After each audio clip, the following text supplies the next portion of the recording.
বিড়ালদের ঘাস খাওয়ানো অনেক ভালো। আমাদের পেটের সমস্যাটা কম হয়, হজম হয়ে যায়। এরা পেটের সমস্যা হলে ঘাসটা খেলে ভালো হয়ে যায়, এদের হজম শক্তি বাড়ে ঘাসে।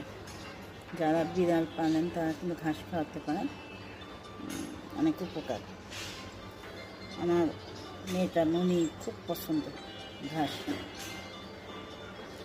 এই যে কীভাবে বসে আছে, আর ওই যে আরেকজন, অত ঘাস খায় না, অত পছন্দ না ওর ঘাস। খায়, তারপরেও যে খায় না তা না, খায় খুব একটা না, কিন্তু খায়। মনি খুব পছন্দ, ঘাস দেখলে খুব খুশি হয়। এই যে কালকে এনে লাগাই দিছে, যতদিন বাঁচে ঘাসগুলো।